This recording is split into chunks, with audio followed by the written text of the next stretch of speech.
মায়া না গেলে এই পোলা আমার ভাই সকে বাতে যায় ওরে আমার বাবার হাত দুইটা গেছে গানে এই বম আমার শত্রু ছাড়া কেউ থিয়া জানি ভাই আমার ওরাতি কুয়া লাইছে রে ও আমার ভাই রে আমার ভাই আমরা দেখলাম না মুখের মুখে কতক্ষণ এমন রাতি আমার নাতি ধরে চাচা ঘুমনে যায় কথা কয় না রে বম ছেলে আর উত্তর না বম ভিকটিমের চাচা ছোট চাচা আমাদের এই জমি জমা নিয়ে অনেক দিন যাবৎ আমাদের চাচা বারাক মাতবর ফজল করিম মাতবর এবং আবাসা মাতবরের সাথে খুব একটা বিরোধ চলতেছে এবং কি এই জমি জমা আমাদের আসতে দেয় না আমাদের আসলে হুমকি দেওয়া হয়। আমি তো বাড়িতে থাকি না, নদীর উপরে আমার বড় ভাই এখানে থাকে এবং আমার বড় ভাই ফ্যামিলি, তাদের হুমকি দেওয়া হয় যাতে জমিনে না আসে।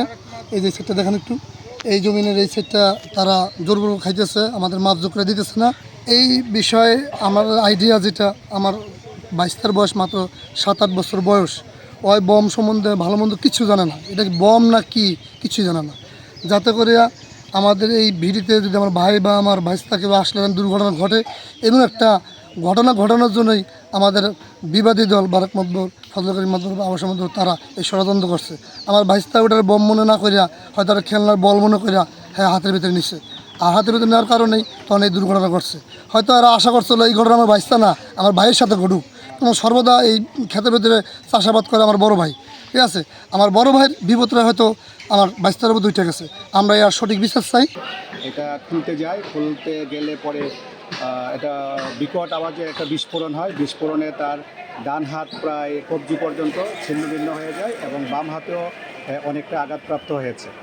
তো তাৎক্ষণিকভাবে আমাদের এই সংবাদ পেয়ে আমরা ওকে হসপিটালে নিয়ে আসতে বলি। আমরা দ্রুত হসপিটালে যাই। হসপিটালে গিয়ে ভিকটিমের সাথে আমি কথা বলেছি, তার আত্মীয় স্বজনদের সাথেও কথা বলেছি। তো তারা যদিও এইভাবে ককটেল বিস্ফোরণ হয়েছে, আমরা প্রাথমিকভাবে এটাই ধারণা করছি এবং কিছু বক্তব্য আসছে যারা যে তাদের সাথে পূর্ব শত্রুতা আছে তারাও এখানে ককটেল রাখতে পারে, এরকম একটা ধারণা তারা করছে। তো আপাতত ভিকটিমকে আমরা দ্রুত চিকিৎসার জন্য ঢাকা চিকিৎসা মেডিকেলে প্রেরণ করেছি। তো বিষয়টা তদন্ত, আমরা ঘটনাস্থলে হাজির হয়েছি, এখানেও দেখেছি, আরও বিশদভাবে তদন্ত করছি। তদন্ত করে ঘটনার বিষয়ে আইনগত ব্যবস্থা গ্রহণ করা হবে।